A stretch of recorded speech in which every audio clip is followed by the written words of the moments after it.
Nina, kenapa kamu hanya sepupuku dan bukan ibuku? Claudia mencuri pandang padaku dengan mata curiga. Aku tahu dari mana asal ini, karena topik pekan itu di TK adalah keluarga. Kata-kata Claudia yang polos membuatku resah dengan rasa bersalah. Apa aku ini orang yang jahat? Aku terus bertanya-tanya pada diriku setiap hari selama 4 tahun. Ya, gadis kecil di sampingku ini bukanlah putriku. Kuculik dia dari ayah kandungnya, dan kubesarkan dia sendiri sejak itu. Semua berawal dengan Paman Oliver, yang mana seorang pebisnis sukses dan orang yang sangat penyayang. Aku hanya berhutang budi padanya dan nenekku, karena mereka yang membesarkan aku setelah orang tuaku meninggal dalam kecelakaan mobil saat aku masih kecil. Pamanku sudah menjalankan peran dengan baik dalam mengisi kekosongan figur ayah dalam hidupku. Tapi beliau juga ingin anak biologisnya sendiri, yang mana jadi masalah rumit bagi pria aseksual sepertinya. Suatu malam, aku baru saja datang dari jalan-jalan dengan teman-temanku saat kulihat beliau duduk di meja dapur, tangannya terapit kedua tangan. Aku bertanya, "Paman, ada apa?" Paman mendongak menatapku dengan mata merah yang bengkak, menghela nafas, lalu berkata, "Nina, sebenarnya ini hal sepele. Hanya saja ulang tahunku bulan depan, dan aku tak punya satu hal yang paling kuinginkan di dunia ini." Aku menariknya ke dalam pelukan dan menenangkannya. Aku tahu beliau masih merindukan kehadiran seorang anak dan aku ingin membantunya.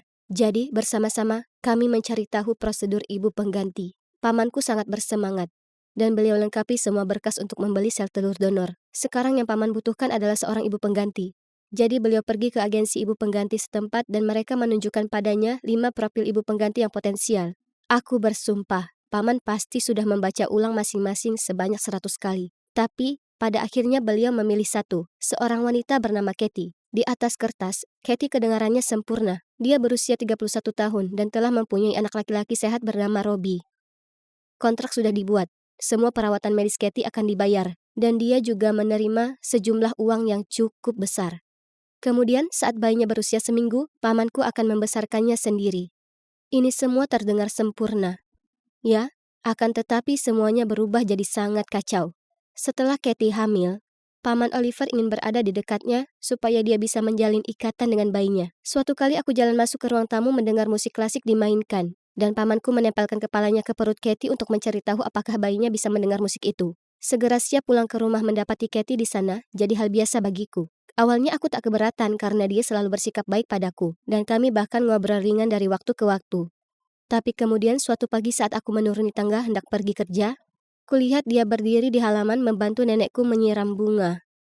Aku hendak menghampiri untuk menyapa mereka saat ku dengar dia berkata, "Oliver adalah pria yang sangat baik, tapi dia sangat sibuk.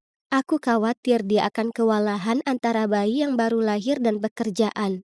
Kemudian nenek berkata, "Jangan khawatir sayang, karena dia aku dan Nina yang akan membantu." Tapi Nina sangat muda, dan dia punya kehidupannya sendiri. Dia selalu keluar berpesta atau bersama cowok. Dan Anda tidak bisa diharapkan untuk merawat seorang bayi. Tidak untuk seusia Anda. Aku cuma tak mau ada orang asing yang merawat bayiku.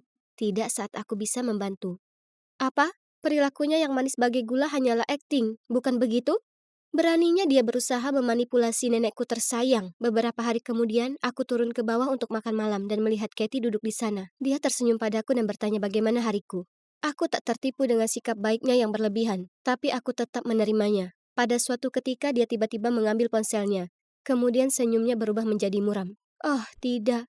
Robbie terkena demam. Sebaiknya aku ke sana. Dia segera menarik mundur kursinya dan berdiri.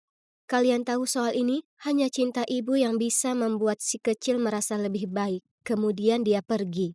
Kata-kata Katie yang beracun pastinya telah merasuki nenek. Karena nenek terlihat cemas akan Robbie dan memberi senyuman lembut seiring pandangannya mengikuti langkah Katie. Dan itu baru permulaan. Permainan Katie terus berlanjut karena beberapa hari kemudian dia muncul di depan pintu dengan isak tangis. Kemudian dia bercerita tentang sewa tempat ulang tahun Robbie yang dibatalkan dan mereka menolak memberikan uang ganti rugi. Sesuai harapan, pamanku memberitahunya dia bisa mengadakan pesta di tempat kami dan bahwa paman akan menanggung biayanya. Di hari pesta itu, kulihat Katie memberikan pada paman semua nota pembayaran untuk istana balon, sulap, catering, dan lain-lain. Dengan lembut dia menepuk perutnya dan menyeringai. Kau akan jadi ayah yang hebat. Kau tahu, kita selalu bisa punya anak lagi setelah ini. Gratis tentu saja. Kemudian setelahnya, kulihat dia membisikkan sesuatu ke Robi. Kemudian menit berikutnya, Robi lari ke pamanku, memeluk kakinya dan berkata, "Terima kasih untuk pestanya, Ayah." Kemudian Katie bergegas mendatanginya mengacak-ngacak rambutnya dan berkata, "Oh sayang, dia bukan ayahmu. Tapi pasti akan menyenangkan bukan jika semua tinggal di sini dengan bayi ini?" Cukup sudah. Jadi malam itu aku menemui paman dan nenekku membahas soal itu. Aku punya perasaan tak enak soal Katie. Kurasa dia berusaha melanggar kontrak. Pamanku menghela nafas kemudian berkata, "Aku tahu." Kemudian nenek menambahkan, "Tapi Katie benar. Oliver tidak bisa menjalani ini sendirian. Kau terlalu muda dan aku terlalu tua. Jadi masuk akal jika Katie tinggal dan membantu. Lebih baik daripada menyuruh orang asing di sini, ya kan? Aku bisa membantu." Aku meninggikan suaraku. "Lebih baik aku daripada dia. Aku tak percaya padanya." Nenek menggelengkan kepalanya. "Tapi dia ibunya. Dia yang mengandung bayi itu. Ikatan mereka tidak bisa dipungkiri." Aku tahu rasanya kehilangan orang yang aku cintai. Katie akan membuat bayi itu sedih. Aku yakin itu. Dia akan mementingkan dirinya sendiri. Wajahku memerah saat aku meninggikan suara. Pamanku tetap diam. Kemudian ia hanya menghela nafas dan berjalan keluar. Aku berlari mengejar dan menariknya. "Paman, Paman membuat pilihan sejak awal. Kenapa mengubahnya sekarang?" Dia menjawab dengan pandangan terpaku ke lantai. "Nenekmu ada benarnya." "Apa?" Suaraku memekik. "Berhentilah membiarkan Katie si penyihir itu memanipulasimu." Paman menggelengkan kepalanya lalu berjalan pergi. "Ya Tuhanku, mereka dikontrol seperti boneka. Ini harus dihentikan."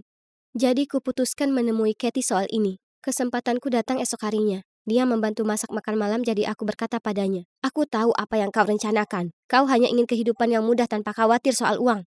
Itulah kenapa kau memanipulasi mereka. Tapi kau tak bisa membohongiku." Dia berhenti mencacah wortel, lalu memandangku. "Apa benar begitu?" "Masalahnya Nina, aku selalu dapatkan apa yang aku mau." Dia menyeringai jahat, lalu menghujamkan pisau ke wortel itu dengan ganas sampai aku tersentak. Sudah dipastikan, Katie memang gila. Tapi aku tak punya bukti apapun. Jadi pada dasarnya sama sekali tidak ada yang bisa kulakukan soal itu. Seperti yang sudah ditebak, kegilaan itu terus berlanjut saat keesokan harinya. Aku ke kamar nenek dan melihatnya tampak bingung saat mencari-cari di laci samping tempat tidurnya. "Ah, lagi. Tidak bisa temukan pilku. Dan pil itu terus muncul di tempat-tempat aneh." Nenek terlihat sangat cemas bahwa ia kehilangan akal sehatnya. Kemudian saat kami semua makan malam, Katie menuju kulkas dan kejutan. Coba tebak apa yang dia temukan di sana. Ya, pil milik nenek. Jelas Katie sudah meletakkannya di sana.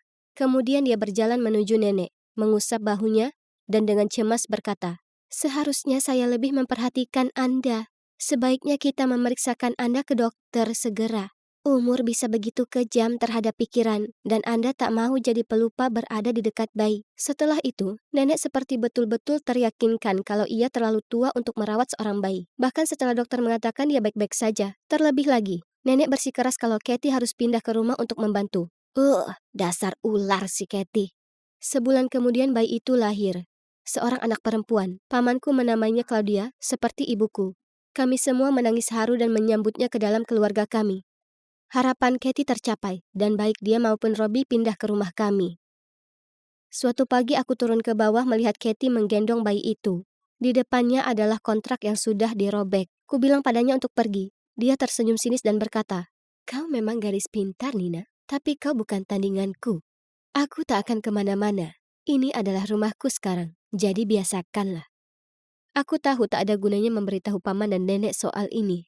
Aku tak bisa biarkan wanita ini menghancurkan keluargaku. Dia itu berbahaya. Dia bisa saja menyakiti siapapun pada akhirnya. Dia tak akan berhenti sampai dia dapatkan apa yang dia mau. Aku tak mungkin membiarkannya. Jadi, saat Katie sedang di kamar mandi, aku mengangkat Claudia. Dan sebelum dapat kucegah diriku sendiri, aku kabur dari rumah. Dan keluar dari kehidupan mereka. Aku pindah ke kota baru. Dan mendapatkan pekerjaan baru. Sebenarnya hanya untuk sementara. Tapi kurasa aku terlalu egois dan takut untuk kembali. Aku selalu jujur pada Claudia tentang satu hal, bahwa aku adalah sepupunya, bukan ibunya. Jadi, saat Claudia mengucapkan kata-kata itu, "Nina, kenapa kau hanya sepupuku dan bukan ibuku?" Aku merasa sangat bersalah.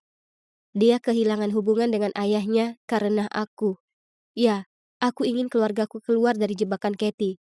Tapi apa yang kulakukan tak adil untuk pamanku. Sekarang aku tahu itu. Aku tak berhak mengambil putrinya jauh darinya selama 4 tahun. Aku merasa tak enak. Membayangkan penderitaan yang sudah pasti aku timbulkan kepadanya juga nenek. Rasa bersalah itu menggerogotiku dan aku tahu aku tak bisa menanggungnya lagi. Jadi aku menelpon seorang teman keluarga lamaku dan memintanya mendatangi pamanku. Kemudian di hari itu temanku kembali padaku dengan sebuah pesan dari paman. Kathy sudah pergi dan dia tidak akan kembali lagi. Kau benar tentangnya. Tentu saja, dia hanya mengincar uangku. Setelah kau pergi, dia tampaknya tak peduli soal Claudia sama sekali. Dan dia mengancam akan pergi ke kantor polisi dan melaporkanmu kecuali aku membayarnya. Tolong, kembali saja padaku dan nenek. Kami memang tak senang dengan apa yang kau perbuat, tapi kami tahu kau punya niat yang baik. Kami menyayangimu dan cuma ingin gadis-gadis kami kembali. Air mata mengalir membasahi wajahku. Mereka telah berbesar hati memaafkanku. Kabur bukanlah jawaban. Meski kulakukan itu dengan niatan yang baik, sudah waktunya berhenti berlari. Sudah waktunya untuk pulang. Jadi, kuamati gadis kecil yang sangat mengingatkanku akan pamanku ini. Claudia, aku meraih tangannya. Apa kau siap untuk pulang ke ayah?